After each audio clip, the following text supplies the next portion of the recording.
नमस्कार। आज हम बात करने वाले हैं दुनिया की दो सुपर पावर्स के बारे में। इंपॉर्टेंट क्यों हो जाता है तो आप सभी ने सुना होगा, 4-5 दिन से चर्चा में है क्योंकि ट्रंप बीजिंग में जा रहे हैं, चीन यात्रा पर जा रहे हैं। महत्वपूर्ण इसलिए है कि 9 साल में पहली बार ये आधिकारिक चीन की यात्रा कर रहे हैं, इसलिए महत्वपूर्ण हो जाता है।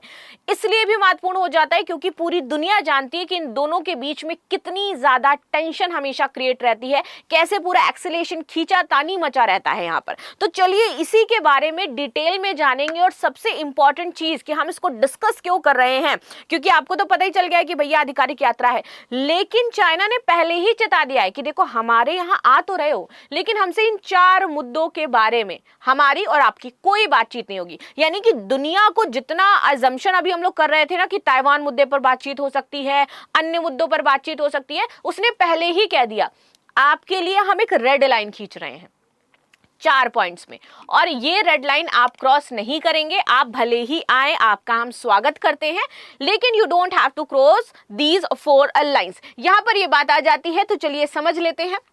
जैसे कि हमने बताया कि भैया डोनाल्ड ट्रंप की 9 वर्षों की पहली बीजिंग यात्रा हो जाती है यहाँ पर, और इससे पहले ही टेंशन का माहौल क्रिएट हो चुका है। माहौल क्या क्रिएट हुआ, तो यहाँ पर देखिए चाइनीज एम्बेसी इन यूएस यहाँ ऑलरेडी ट्वीट करके कह दिया है कि ये 4 लाइंस है जो आपको समझनी है, जो क्रॉस नहीं करनी है। सबसे पहले द ताइवान क्वेश्चन, आप हमसे ताइवान से रिलेटेड जो चीजें हैं उस पर थोड़ा सा ध्यान रखेंगे। दूसरा इन्होंने बोला है डेमोक्रेसी एंड ह्यूमन राइट्स। अब ये किस सेंस में बोला, ये समझना हमारे लिए ज्यादा जरूरी होता है। भाई ये क्यों कह रहे हैं कि इस पे बात नहीं होगी।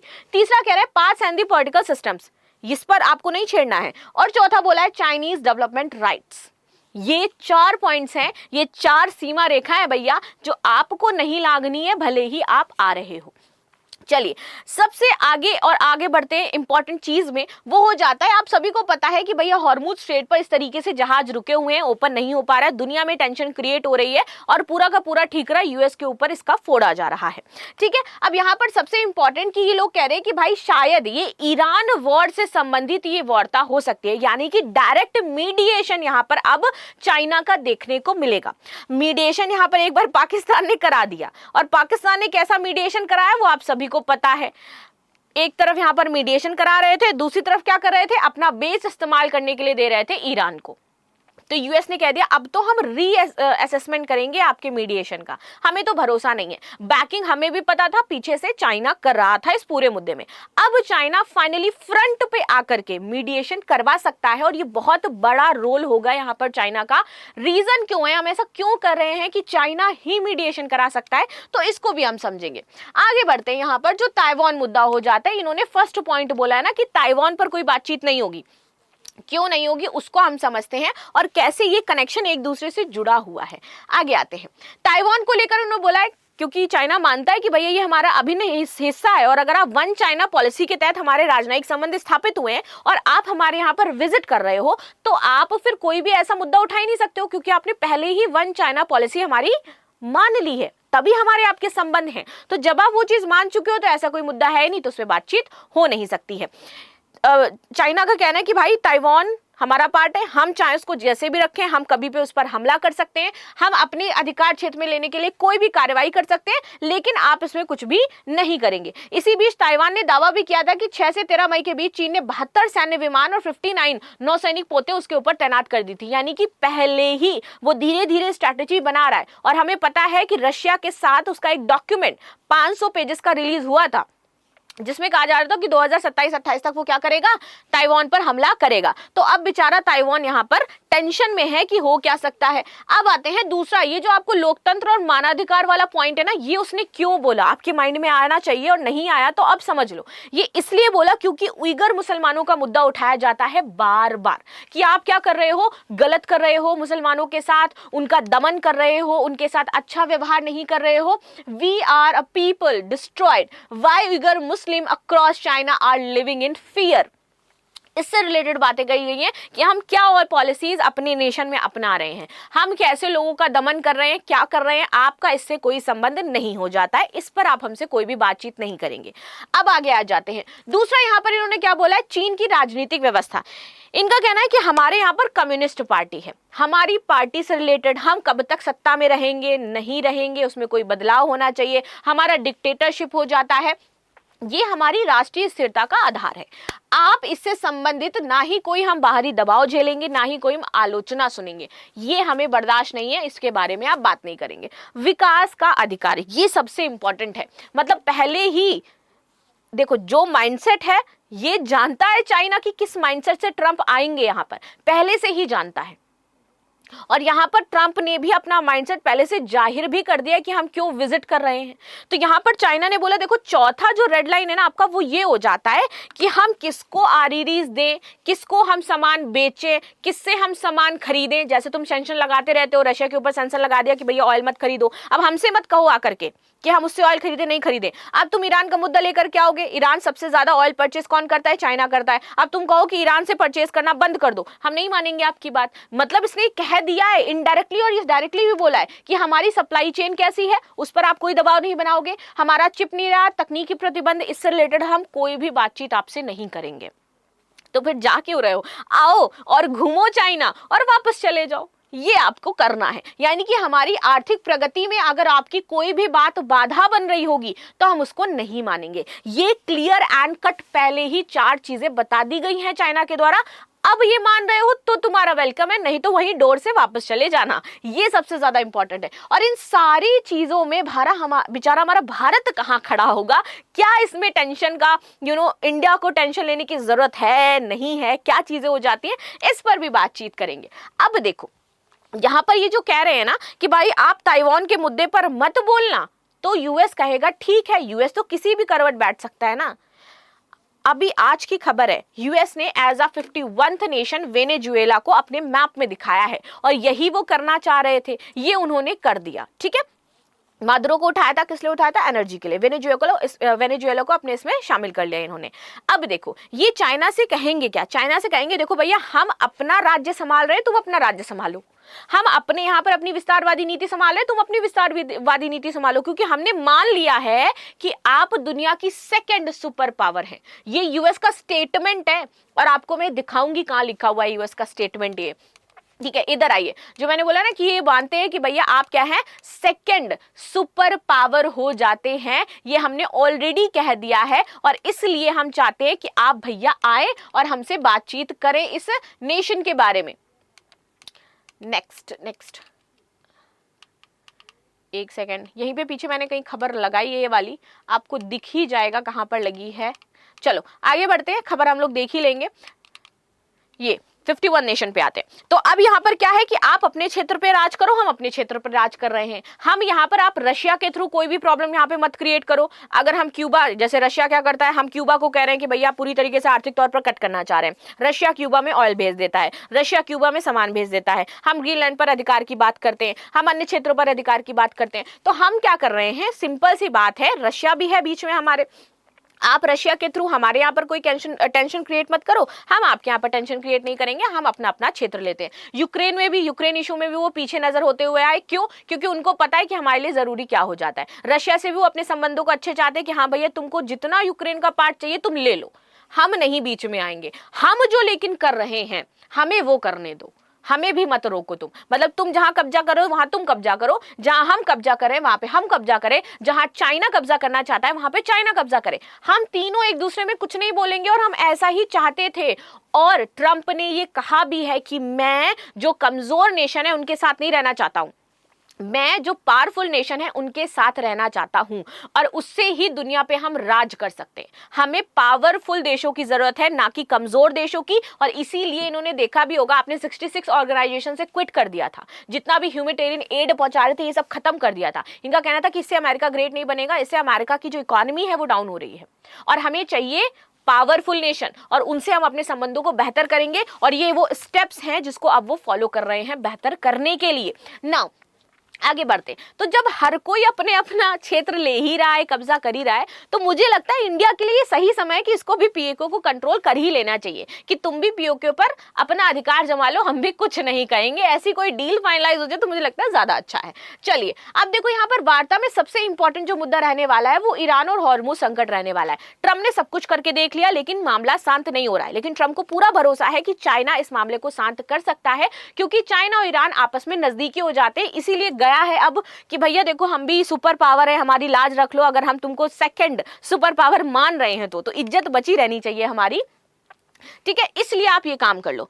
और साथ ही साथ इन्होंने ये भी बोला है कि हमें, जब पूरी दुनिया इनको ट्रोल कर रही है तो इन्होंने ये कह दिया, I don't think about the American financial condition, मुझे अमेरिका के लोगों की फाइनेंशियल कंडीशन खराब हो रही है उससे कोई मतलब नहीं, क्योंकि इस वॉर की वजह से बहुत ज़्यादा इन्फ्लेशन पूरे वर्ल्ड में बढ़ रहा है, चीज़ें बहुत ज़्यादा खराब हो रही हैं, तो इन्होंने बोला फाइनेंशियल चीज़ें गिर रही, हमें कोई मतलब नहीं। I don't think about anyone, मैं किसी देश के बारे में भी नहीं सोच रहा हूँ, क्योंकि लोगों ने बोला कि यूएस सुपर पावर हो जाता है, उसके बावजूद वो छोटे छोटे नेशंस के बारे में नहीं सोच रहा है कि उनको कितनी दिक्कत हो रही है, तो इसने बोला मैं किसी और के बारे में भी नहीं सोच रहा हूँ। I don't think about, I think about only one thing, ये कह रहे बस मैं एक चीज के बारे में सोच रहा हूं, वो है we can not let Iran have a nuclear weapon, that's all. मैं ईरान के न्यूक्लियर वेपन प्रोग्राम को नहीं चलाने दूंगा, दैट्स ऑल। और इसी माइंडसेट के साथ मैं आगे जा रहा हूं और इस पर बातचीत करूंगा, डील फाइनलाइज करूंगा और इसको करके आऊंगा। ये हॉर्मुज जल मध्य पर अपना जो तनाव है वो कम करना चाहते हैं, क्योंकि चीन जो है वो ईरान से सबसे ज्यादा तेल खरीदता है, और अगर ये तेल खरीद रहा है तो ऑफ कोर्स क्या हो रहा है, सिंपल सी बात है, आप खरीदोगे तो आप पैसा दोगे, यानी कि ईरान के पास फाइनेंशियली सपोर्ट है चाइना का बहुत ज्यादा, इसलिए कहेगा कि भैया देखो तुम जो है थोड़ा सा मामले को शॉर्ट आउट करो, हम यहां से पीछे हट रहे हैं, आपके ये वाला जो क्षेत्र हो जाता है तुम वहां से थोड़ा सा पीछे हट जाओ, तुम जो कहोगे वो हम करेंगे। अब ये कहां से पीछे हटेंगे, ये क्या कर सकते हैं, इससे कहां से पीछे हटने की बात हो सकती है, तो आपके माइंड में आना चाहिए कि इंडो पैसिफिक क्षेत्र पर चाइना ना अपना आधिपत्य जमाना चाहता है, और इसके लिए इंडिया ने क्या किया था, क्वाड बनाया था। थोड़ा सा दिमाग में क्लिक हुआ कि कहां पर कैसे कॉम्प्रोमाइज होते हैं राजनीतिक हित, और कौन किसका है जियोपॉलिटिक्स में कुछ नहीं पता होता है। हर नेशन अपने हित के लिए कुछ भी कर सकता है, जहां बात आ जाती है एनर्जी की, जहां बात आ जाती है सिक्योरिटी की, जहां संसाधनों की, कोई भी किसी भी देश के साथ आज खड़ा हो जाएगा, कल वो विपरीत हो जाएगा, कुछ नहीं आता पता है। साथ ही साथ चाइना आग Pakistan to set up the mediation efforts in the Middle East, यहाँ पे बोला कि भैया मिडिल ईस्ट में एफर्ट्स सेटअप करो भैया, लेकिन यहाँ पे इनका भी ये पूरा मामला फेल ही हो गया था, क्योंकि ये समझ में आ गया। अब देखो, व्यापार और तकनीकी प्रतिस्पर्धा बहुत ज्यादा हो जाती है, यहाँ पर व्यापार वार्ता के यहाँ पर मुख्य केंद्र रहने वाली है। माना जा रहा है कि बोइंग विमान, कृषि उत्पाद, ऊर्जा निर्यात और तकनीकी प्रतिबंधों पर बातचीत होगी, इस पर ये लोग बातचीत कर सकते हैं, ठीक है। अब ये सब हम क्यों कह रहे हैं कि इस पर सारी बातचीत होने वाली है, क्योंकि ये बिजनेस डील करने वाले हैं, यहाँ पर ये जा रहे हैं स्पेशली एक बिजनेस डील साइन करने के लिए, और पूरी दुनिया को ये बताने के लिए कि देखो अब हम चाइना के साथ हो जाते हैं, क्योंकि सबसे बड़ा टसल पॉइंट यूएस के लिए चाइना ही है जो उसको टक्कर दे सकता है। अब ये चाइना के साथ अपनी चीजों को बेटर करना चाहते हैं, क्योंकि चाइना आरईडी रोक देता है ना, तो यूएस अपना सर झुका ही लेता है, ठीक है। अब देखो यहाँ पर जो यूएस है वो सीईओज लेकर के जा रहा है, ये रॉयटर्स ने निकाला था, US seeks China business gains from Trump's Xi summit, Elon Musk, Jensen Huang, इन सबको लेकर के जा रहा है, टिम कुक को लेकर के जा रहा है वहां पर। तो ये बड़े बड़े बिजनेसमैन अगर जा रहे हैं, 100 से ज्यादा लोगों को आप पूरा काफिला लेकर के चाइना जा रहे हो, तो उसका मतलब क्या है, इसका सीधा साधा मतलब हो जाता है कि आप उनके साथ एक बिजनेस डील फाइनलाइज करने जा रहे हैं। आपके लिए पैसा बहुत ही ज्यादा इंपॉर्टेंट है, और उसी से तो आगे चीजें होंगी, यानी कि ये अपना मार्केट पूरी तरीके से चाइना में देख रहे हैं, क्योंकि वो जानते हैं कि चाइना क्या कर रहा है, पूरी दुनिया में एक्सपोर्ट कर रहा है, चाइना का दबदबा हो जाता है, तो अब इसको इस तरीके से हम टैकल कर सकते हैं और इसका फायदा उठा सकते हैं। ये चीज होगी यहां पर। नेक्स्ट, कृत्रिम बुद्धिमत्ता और सुरक्षा, एआई और सुरक्षा, साइबर सुरक्षा, इसकी उभरती तकनीकी है चाइना के पास, इस पर बातचीत करेगा जाकर के वो। साथ ही साथ ट्रंप ने चीन की ताकत को भी मान लिया है। बीजिंग रवाना होने से पहले ट्रंप ने कहा है कि उनके और शी जिनपिंग के संबंध अच्छे हैं, और चीन को वो दुनिया की दूसरी सबसे बड़ी शक्तिशाली सैन्य ताकत के तौर पर मानते हैं। एंड दिस इज व्हाट जो मैं कह रही थी कि फाइनली अब उन्होंने एक्सेप्ट कर लिया है कि चाइना वर्ल्ड की सेकेंड लार्जेस्ट पावर हो जाती है, और ऐसा कहते हुए उन्होंने अपना प्लान बनाया है कि इससे एक नई ब्लॉक हमारे सामने आएगा। नया ब्लॉक होगा जो G2, जिसके बारे में हम लोग बातचीत कर रहे हैं, that is US and China. और जब दो सुपर पावर मिलती हैं तो पूरा जियो पॉलिटिक्स हिला सकती है भाई, पूरा जियो पॉलिटिक्स, जिस जियो पॉलिटिक्स की हम बात कर रहे हैं। लेकिन इंडिया किधर है भाई? अभी तो आप कह रहे थे कि भैया यूएस के साथ हमारे बहुत अच्छे संबंध हो जाते हैं, चाइना से तो हमारी बनती नहीं है, तो हम यूएस के एलाई बन के रह रहे थे। यूएस को प्रेज करने में इतना लगे हुए थे कि पूछो नहीं, यूएस के चक्कर में हम रशिया से अपने संबंधों को खराब कर रहे थे। एग्जैक्टली कर रहे हैं, प्रेजेंट टाइम में भी कर रहे हैं, and now I am going to prove this. कैसे कर रहे हैं? देखो, इस पूरी सिचुएशन पर दोनों ही नेशन ने बेहतर अपनी जो नजर है वो गड़ा करके रखी है, स्पेशली इंडिया ने नजर गड़ा करके रखी है। ध्यान से देख रहे हैं क्योंकि यहां पर बात आ जाती है कि अगर जियोपॉलिटिकल शिफ्ट हुआ, अगर इन दोनों की डील हुई तो भैया पूरे इंडो पैसिफिक रणनीति पर असर पड़ेगा, पूरा का पूरा वैश्विक सप्लाई पर असर पड़ेगा, और प्लस जो क्षेत्रीय व्यापारिक मार्ग हैं उस पर असर पड़ सकता है। बिकॉज ताइवान और दक्षिण चीनी सागर में तनाव बढ़ने की स्थिति से हिंद प्रशांत क्षेत्र की जो सामरिक रणनीति है और जो अधिक जटिल हो जाएगी। And this is the point जिसके बारे में मैं बात कर रही थी। रिटर्स ने खबर निकाली, यहाँ पर ओआरएफ ने भी बोला है, ओआरएफ ने कहा है that return of the G2, Trump, China and the mirage of the bipolar world. ये बाइपोलो वर्ल्ड के दो मिराज यहाँ पर आपको देखने को मिलेंगे। एंड सबसे इंपॉर्टेंट चीज कि इससे इंडिया को जो सबसे बड़ा झटका लग सकता है दैट इज क्वाड हमारा कमजोर हो सकता है, जो इंडो पैसिफिक का एक प्रहरी के बनकर के था, जिस उम्मीद से इंडिया ने यूएस के साथ ये फाइनलाइज किया था, इन 4 देशों को शामिल किया था, इस पे यहां पर खतरा आ जाएगा। यह हमारा क्वाड्रिलेटरल सिक्योरिटी डायलॉग हो जाता है, was proposed by Japanese PM Shinzo Abe in 2007। यहां पर 2017 में साइडलाइन दैट एशिया समिट। साथ ही साथ Quad consisted the 4 countries India, Australia, Japan and the US. Aim इनका यही था भैया कि हम open, free and inclusive Indo Pacific जो रीजन है उसको हम चलाएंगे। PM Modi to participate in the 6 Quad summit beginning past midnight and the Delaware US. यहां पर India participate in the Quad align with its Act East policy and India hold the Quad summit next year.